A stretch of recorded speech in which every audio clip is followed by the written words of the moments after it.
एक बार सभी students live आ जाएं। हमारी क्लास जो है स्टार्ट हो चुकी है।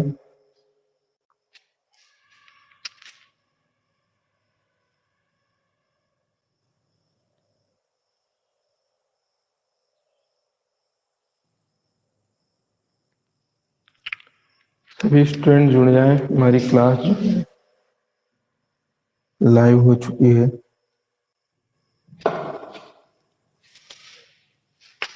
तो हम लोगों का फिजिक्स के अंदर चैप्टर चल रहा था वेक्टर।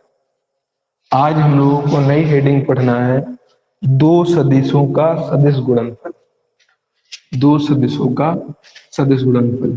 तो हेडिंग रहेगी हमारी दो सदिशों का सदिश गुणनफल। अभी पहले पढ़ा था हम लोगों ने अदिश गुणनफल। अदिश होता था डॉट प्रोडक्ट, और जो ये अदिश पढ़ेंगे ये अदिश होता है हमारा क्रॉस प्रोडक्ट।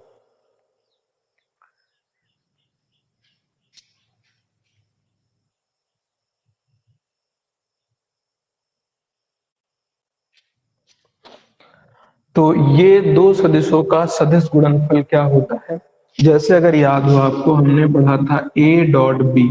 ये दो सदिश हो गए भाई। क्योंकि सदिश कैसे होते हैं, क्योंकि जिनके ऊपर तीर का निशान बना हो उन्हें हम लोग सदिश कहते हैं। कितने सदिश दिख रहे हैं? दो। तो कहा था दो सदिशों का ये डॉट को क्या कहते थे? अदिश गुणनफल। तो बताया था ए डॉट बी बराबर क्या होता था? A B cos theta. इसी तरह होता है A cross B. A cross B. अब ए क्रॉस बी, ए अपने आप में एक सदिश है, बी अपने आप में भी एक सदिश है, लेकिन सदिश होने के साथ साथ इसको बोला जाता था अदिश गुणनफल। डॉट को कहते थे हम लोग अदिश गुणनफल, और क्रॉस को हम लोग कहते हैं सदिश गुणनफल। सदिश गुणनफल। इसीलिए हम लोगों ने कहा था वहां पर दो सदिशों का अदिश गुणनफल। अब इसमें कह रहे हैं दो सदिशों का सदिश गुणनफल। तो दो सदिश हो गए ए और बी, क्योंकि ऊपर वेक्टर लगे हैं तो सदिश कहेंगे। सदिश गुणनफल को किससे दिखाते हैं? क्रॉस के निशान से। तो ए क्रॉस बी कहते हैं इसको। इसको क्या कहते हैं? A dot B. तो ए क्रॉस बी बराबर होता है ए बी साइन थीटा। जैसे वो होता था A dot B cos theta, ये होता है ए बी साइन थीटा। और साथ में क्योंकि ये सदिश गुणनफल है तो इसकी दिशा होगी, और ये होता था अदिश गुणनफल, इसकी कोई भी दिशा नहीं होगी। ये है हमारा सदिश गुणनफल, तो इसकी भी कोई एक दिशा होगी। अब दिशा को दिखाने के लिए हम लोग लिख देते हैं एन कैप, और एन कैप बताता है ए और बी की दिशा कहाँ है, ए और बी की दिशा किधर की ओर है। और ए और बी की दिशा क्या होती है? ए और बी दोनों के लंबवत जो जाती है उसे ही कहते हैं हम लोग, ए बी की दिशा है एन। कॉस थीटा को हिंदी में कहते थे कोज्या। क्या कहते हैं इसको? कोज्या। और साइन थीटा को क्या कहते हैं? केवल ज्या। तो ए डॉट बी हो गया ए बी कॉस थीटा, ये अदिश है। ए क्रॉस बी हो गया ए बी साइन थीटा, ये सदिश है। सदिश क्यों है? क्योंकि यहाँ पर दिशा ये बता रहा है, यहाँ पर कोई भी दिशा नहीं बता रहा है, इसीलिए क्या होगा? अदिश है। आगे बढ़ने से पहले एक बार बच्चों ये बता दीजिए, आपको आवाज और दिखाई यानी ऑडियो और वीडियो दोनों चीजें क्लियर है कि नहीं? एक बार भैया बता दीजिए, फिर आगे बढ़ा जाए।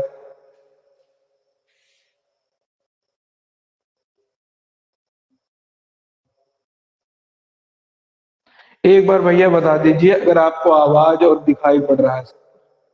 चलिए, अगर हम इसकी परिभाषा की बात करें, अब ये तो हमको पढ़ चुके हैं, पिछली हेडिंग के अंदर ये पढ़ चुके हैं। अब हम लोगों को ए क्रॉस बी पढ़ना है, तो अब इसकी परिभाषा की बात करते हैं भाई। देखिए परिभाषा बताइए क्या कहेंगे।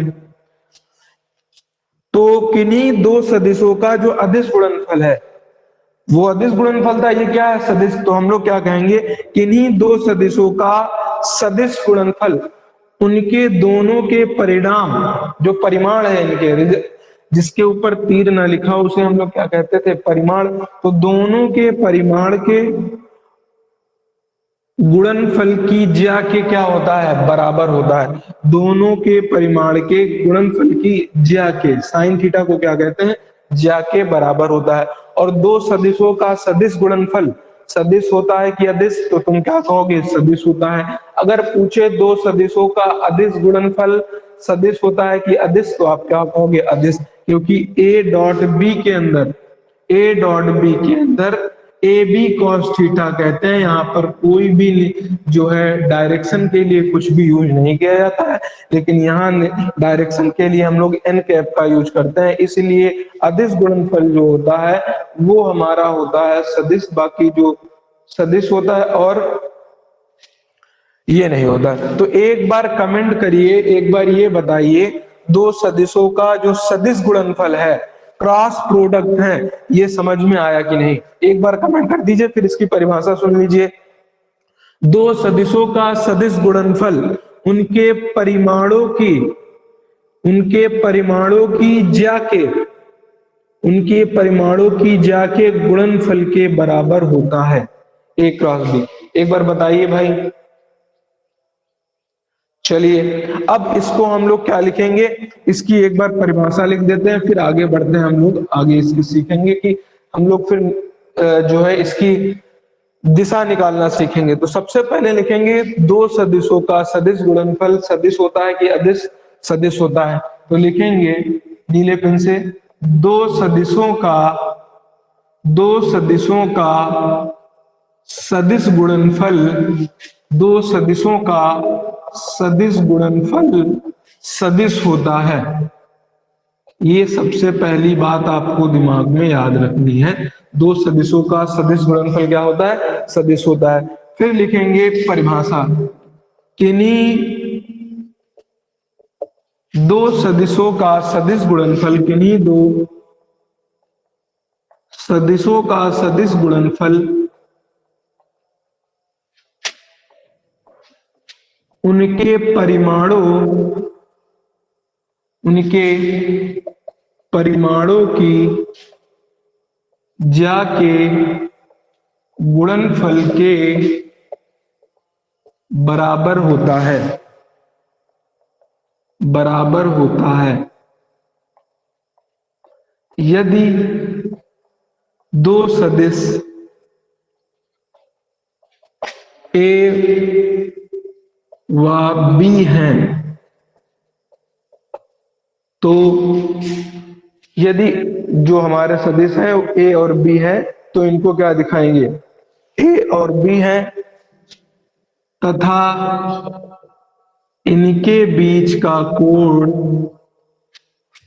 कोण थीटा है और इनका सदिश गुणनफल, इनका सदिश गुणनफल होगा। बताइए क्या होगा भाई, क्या लिखेंगे, ए क्रॉस बी बराबर A B sine theta into में एन कैप। ये केवल दिशा को बताता है, ये लिख लीजिए भाई, इतना आप लोग लिखिए। फिर जो हमारा एन कैप है ये क्या होता है ये बताया जाए भाई।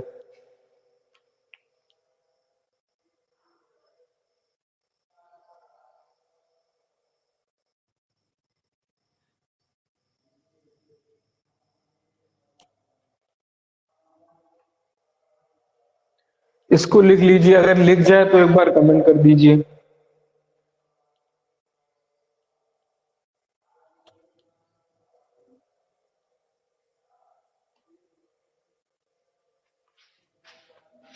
और क्या लिख सकते हैं, अब एन के बारे में लिख दें यहां पर, जहां एन कैप एकांक सदिश है,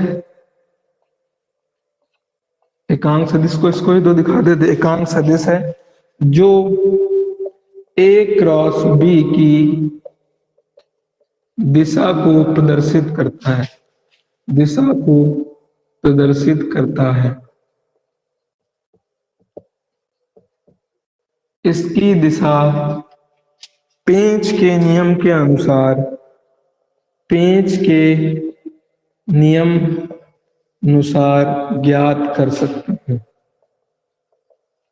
ज्ञात कर सकते हैं।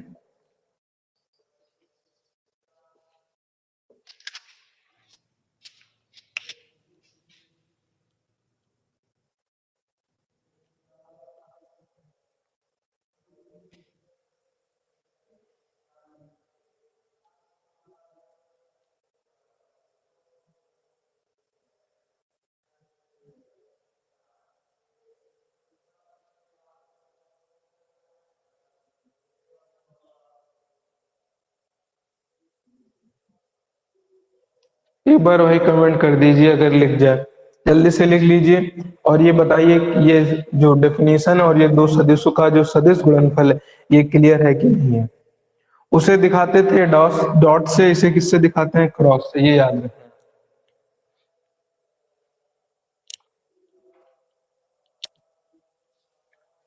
इसको लिख लीजिए भाई जल्दी से, अगर कोई डाउट है तो एक बार बताइए।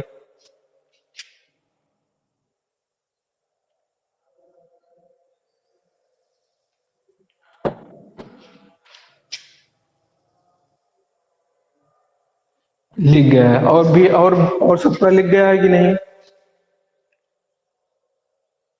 ठीक, और भी कमेंट करिए जिनका लिख गया हो।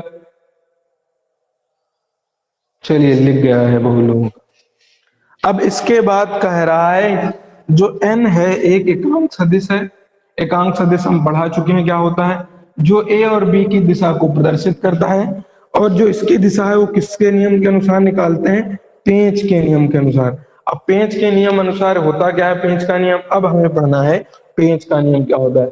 पेंच का नियम पढ़ लेना है, लेकिन पेंच के नियम पढ़ने से पहले हम उससे बढ़िया भी का बताएंगे आप सदिश को निकालने का।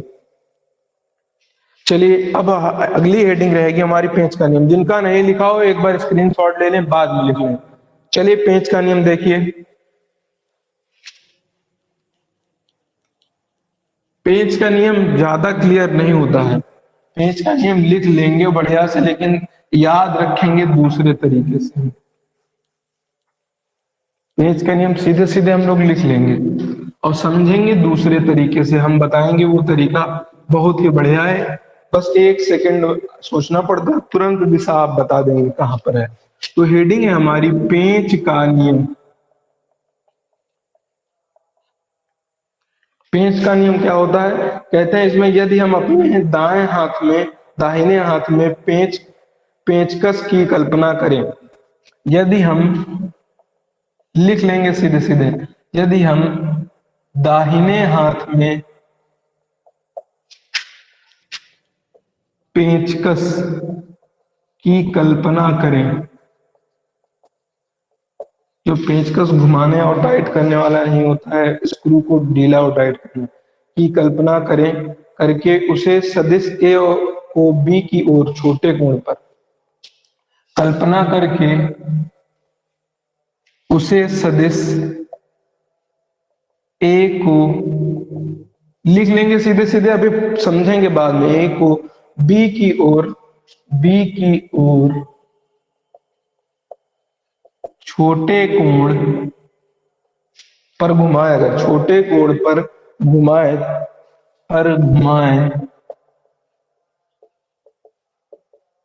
तो जिस दिशा में तो जिस दिशा में जिस दिशा में पेंच की नोक आगे बढ़ती है, पेंच की नोक आगे बढ़ती है, पेंच की नोक आगे बढ़ती है,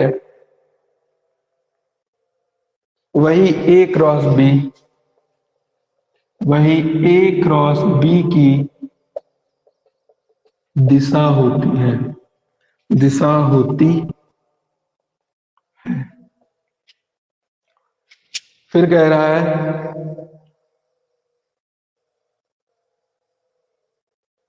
फिर कह रहा है चित्र में प्रदर्शित, ये चित्र भी बना देंगे अभी। चित्र में प्रदर्शित, ये लिख लीजिए, तरीका भी हम दूसरा बताएंगे, सबसे आसान तरीका। चित्र में प्रदर्शित सदिशों के सदिश गुणनफल, सदिशों के सदिश गुणनफल, सदिशों के सदिश गुणनफल की दिशा, की दिशा कागज के, दिशा कागज के, कागज के तल के लंबवत, कागज के तल के लंबवत ऊपर की ओर है, ऊपर की ओर है। अब देखिए कैसे, मान लीजिए दो सदिश कह रहा है, ये इस तरीके से दिए हैं, एक ये दिया है ए सदिश है और ये दिया है दूसरा बी सदिश, इनके बीच का कोण थीटा है। ये ऐसे तल पे पाए जा रहे हैं बोर्ड पर, मान लीजिए ए और बी बने। अब कह रहा है ए क्रॉस बी, याद रखना ए क्रॉस बी अगर लिखा है तो हम इसको बी क्रॉस ए नहीं लिख सकते हैं, इसको बी क्रॉस ए नहीं लिख सकते हैं, ये गलत हो जाएगा।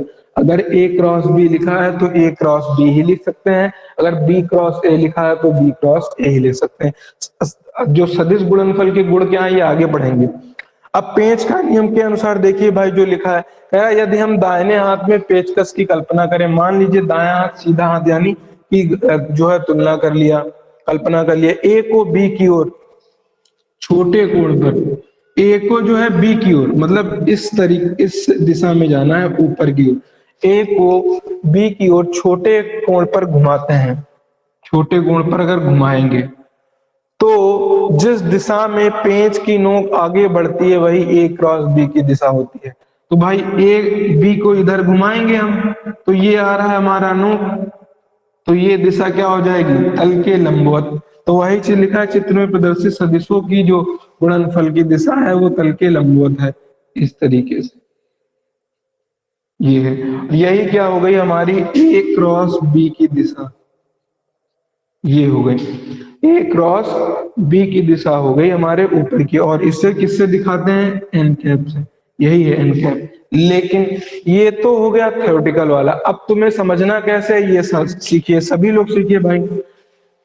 आपसे कह रहा है कि ए क्रॉस बी की दिशा बताइए, ए क्रॉस बी, तो हमें चलना कहां से है ए से, कहां तक जाना है बी तक, जो पहले आए वहां से चलना है, तो ए से बी तक जाना है। अपनी मुट्ठी को ऐसे रखिए, ए से बी तक जाना है, यानी ए से बी तक कैसे जाना है, ऐसे ऐसे जाना है, ए ये है बी ये है, तो ऐसे ही तो घुमाएंगे, ऐसे घुमाएंगे तो अंगूठा कहां जा रहा है बोर्ड के लंबवत बाहर की ओर, जो अंगूठे की दिशा होगी वही काहे की दिशा हो जाएगी तुम्हारी एन कैप की दिशा।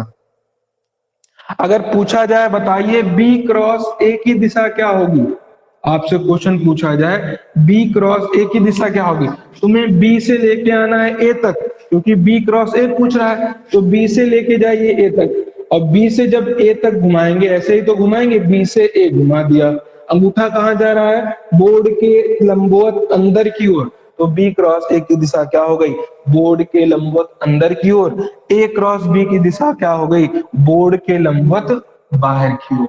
जैसे मान लीजिए अगर हम कहें कि कोई कॉपी है हमारी, ये समझ लीजिए ये कोई कॉपी है, इस कॉपी के ऊपर जो है दो वेक्टर सजे हुए हैं इस तरीके से, जहां पर हम बना दे रहे हैं, मान लीजिए ये एक वेक्टर है ए और ये एक वेक्टर है बी थीटा कोण पर, समझिए भाई अच्छे से, ये दोनों हमने वेक्टर बना दिए, देखिए दिखाई पड़ रहा होगा, इसको कर दिया ऐसे।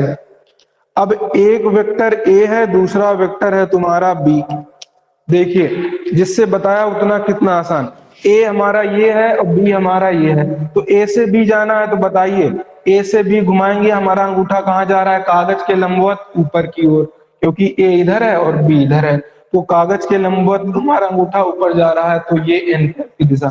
अगर पूछा जाए बी क्रॉस ए की दिशा, बी ये है ए ये है, तो बी ए को ऐसे घुमाएंगे तो कागज के लंबवत नीचे की ओर, एन की दिशा ये हो जाएगी बी क्रॉस ए के केस में, और ए क्रॉस बी के केस में ऊपर हो जाएगी।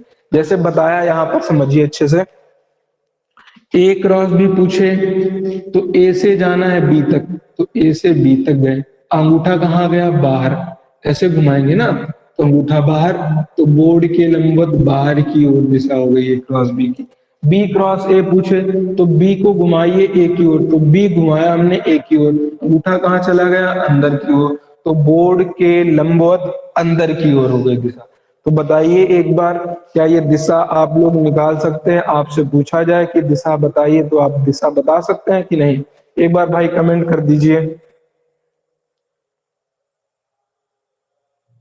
एक बार कमेंट कर दीजिए, दिशा निकाल लेंगे। समझ में आई है कि बात नहीं?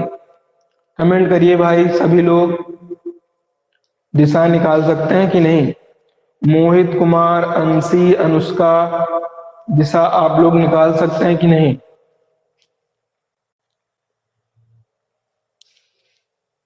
कमेंट करिए भाई सभी लोग। और इसको आपको पेंच के नियम को लिख लेना है। तो ए क्रॉस बी की दिशा कहां हो जाएगी? लंबवत का लिखेंगे, लंबवत बाहर की ओर, और बी क्रॉस ए की दिशा क्या हो जाएगी? लंबवत अंदर की ओर।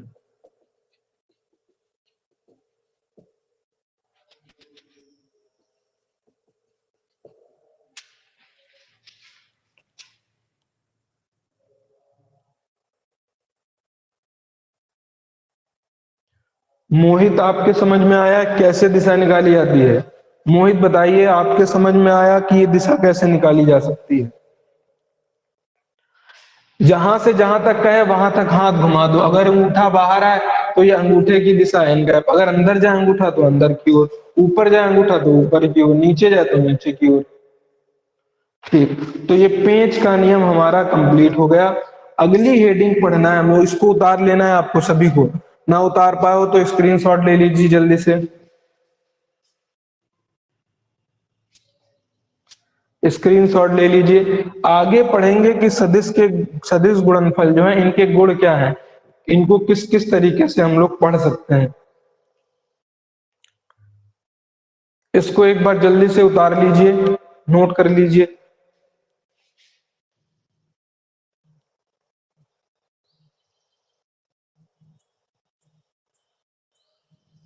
स्क्रीनशॉट ले लिया है कि नहीं? स्क्रीनशॉट ले लिया है मोहित, बताइए।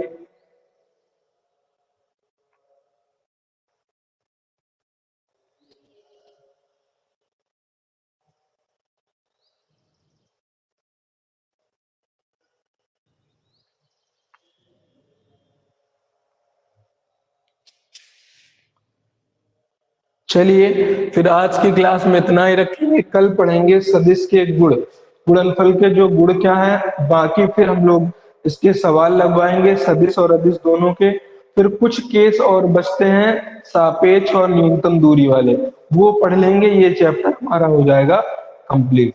चलिए फिर आज के लिए इतना ही रखेंगे। अब केवल और केवल इसके अंदर न्यूमेरिकल्स सिखाने हैं आपको, और क्रॉस प्रोडक्ट और डॉट प्रोडक्ट के हमें क्वेश्चन लगवाने हैं, और कुछ नदी वाले केस होते हैं उनको बताने हैं। बस हो गया हमारे लिए कंप्लीट। चलिए आज के लिए इतना ही रखते हैं।